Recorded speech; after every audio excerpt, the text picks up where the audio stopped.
El espíritu de mi hija.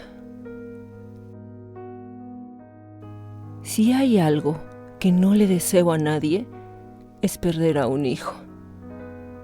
Uno puede estar preparado para perder a sus padres o un hermano, pero biológicamente, la pérdida de un descendiente es algo para lo que nadie está listo. Mi nombre es Mauro. Tengo 44 años, soy de Guadalajara, México, y esta es mi historia.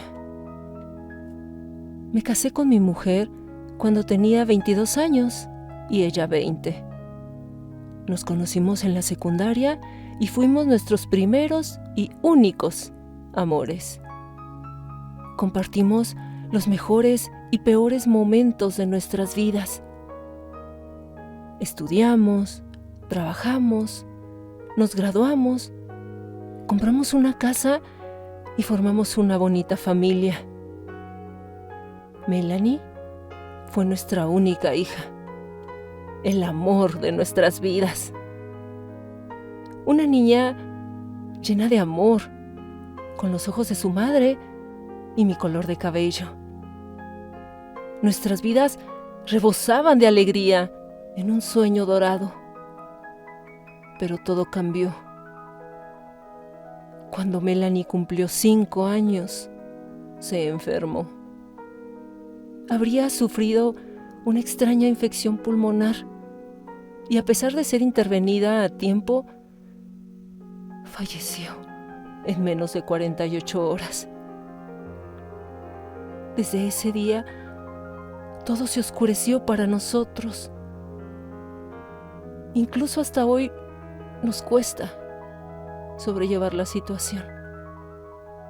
A pesar de que ya pasaron 5 años desde el día de su muerte, los primeros días fueron de llantos, en especial para mi esposa. Y si bien poco a poco fuimos recuperándonos del duelo, las huellas quedaron. Mi esposa fue quien demoró más en realizar su duelo. Melanie tenía una habitación para ella sola, desbordada de muñecas, juguetes y pintada con colores llamativos, como para una niña. Mi esposa, en los primeros días se quedaba horas en esa habitación. Se abrazaba a uno de sus peluches y se quedaba allí, en un solo llanto. Así permaneció una semana. De golpe, dejó de entrar en ese lugar, convirtiéndola en una habitación abandonada que solo juntaba polvo. Luego de un mes, le planteé a ella vaciar la habitación y regalar sus juguetes, pero se negó rotundamente. Me amenazó con echarme de la casa si tocaba algo. Me vi obligado a ser fuerte por mí y por mi esposa, que no lograba superar la situación. Algunas noches me daba cuenta que ella no estaba en la cama. La encontraba durmiendo en la habitación de mi hija. Mi esposa comenzó a perder peso con el pasar del tiempo. En un año fue como si hubiese envejecido 10. Traté de convencerla de que asistiera a un profesional, pero se negaba. Decía que los psicólogos eran para los locos. Todo se volvió peor cuando mi esposa comenzó a hablar sola. Al prestarle atención, le hablaba a mi hija como si aún estuviera viva. Mientras los días fueron pasando, su comportamiento fue empeorando. Aseó toda la habitación de Melanie y me hablaba de ella como si estuviera viva. Borró de su memoria que nuestra hija había fallecido. Dado esto, debí de hablar con un profesional para encontrar una forma de hacerla ver. Pero si ella no quería, Era complicado. Debía de constatarla con una persona sin facultades mentales. Aunque comenzaron a pasar cosas extrañas. En algunas ocasiones escuchaba los pasos de la hija por la casa. Tenía a mi esposa a la vista, pero los pequeños pies de Melanie eran imposibles de confundir. Los escuchaba como si ella verdaderamente siguiera en la casa. Tras pasar varios días, los eventos se fueron incrementando. Cosas moviéndose, luces encendiéndose, sillas arrastrándose solas, juguetes que caían por las escaleras y todo ese tipo de cosas. Solo yo lo sufría, mientras que mi esposa lo vivía con normalidad. Desesperado, acudí a mis amigos, contándoles todo lo que sucedía en mi casa. Y muchos de ellos pensaron lo mismo que yo. Mi esposa no dejaba que mi hija descansara en paz.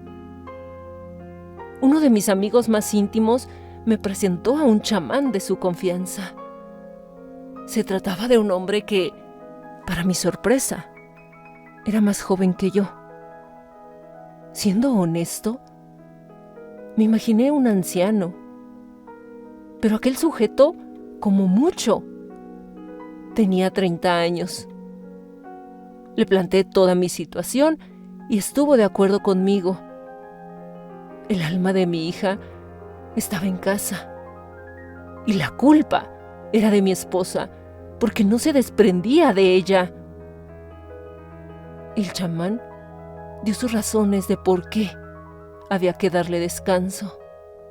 1 año era demasiado tiempo. Mi hija estaba sufriendo al no poder trascender.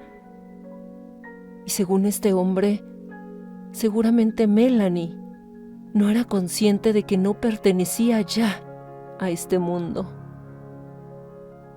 Llevé al chamán a casa como si fuera un amigo y lo presenté con mi esposa. Le dio algo de conversación buscando llegar al tema de Melanie. Mi esposa dio un grito hacia la habitación de mi niña, indicándole que había visita.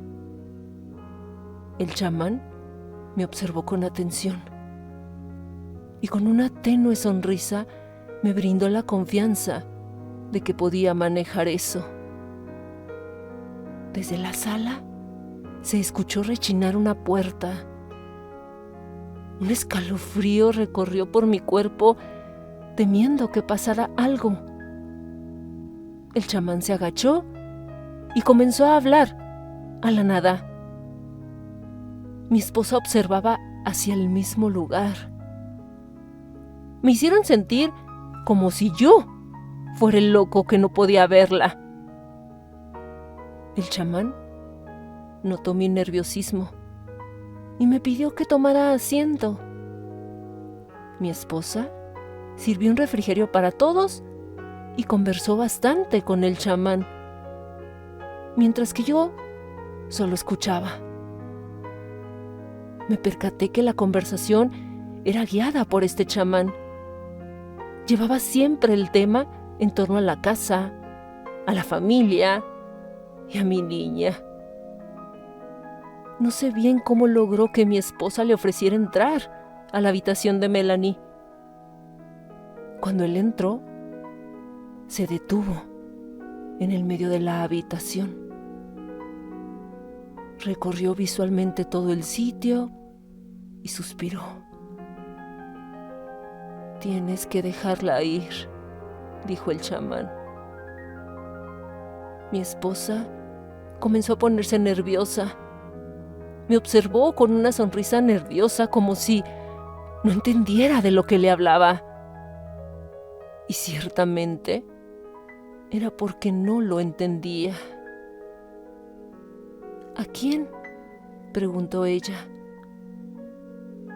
El chamán con mucha paciencia se acercó a mi esposa, colocó sus manos sobre su rostro y con mucha ternura le pidió que dejara ir a Melanie.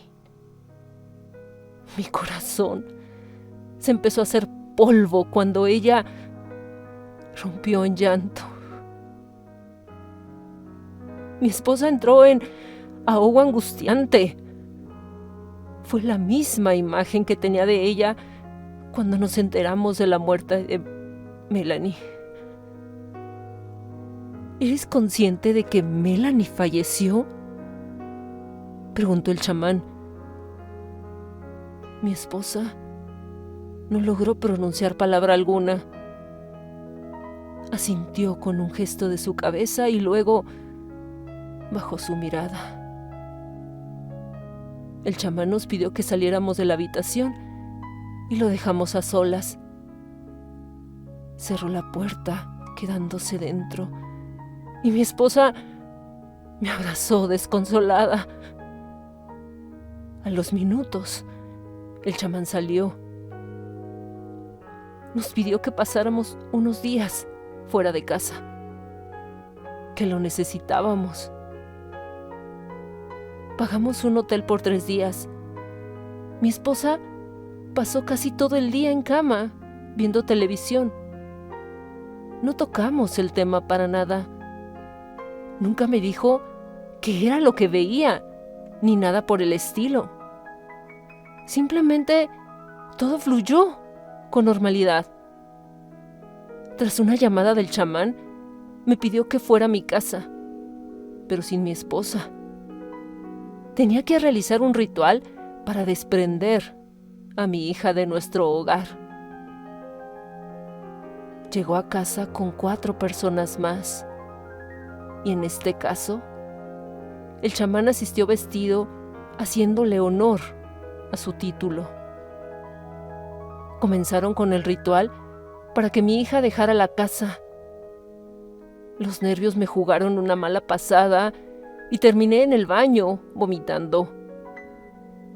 Toda la situación me hizo sentir como si hubiera regresado 1 año atrás, en el tiempo cuando mi hija murió. Me alejé de allí y los dejé trabajar en paz. En cuestión de horas, el chamán y los demás hombres se acercaron a tranquilizarme. Lo siguiente que tenía que hacer era vaciar por completo la habitación de mi hija. Si no lo hacía todo, volvería a empezar. Fui al hotel a hablar con mi esposa. No le conté nada sobre el ritual.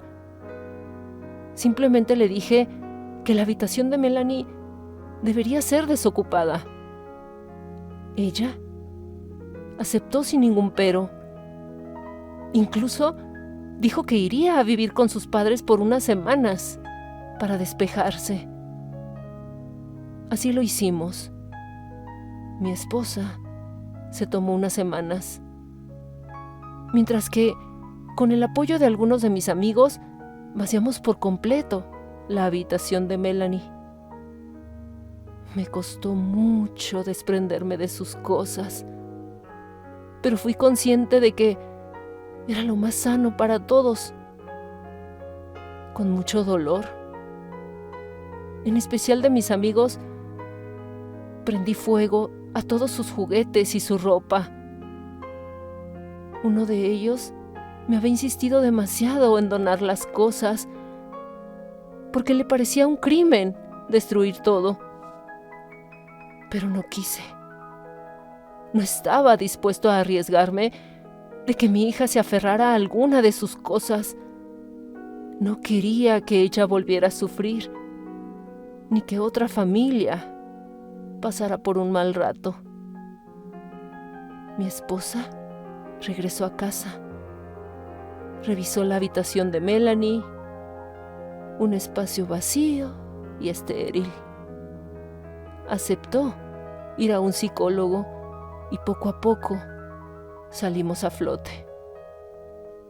Hoy llevamos una vida normal, aunque las cicatrices siempre están ahí.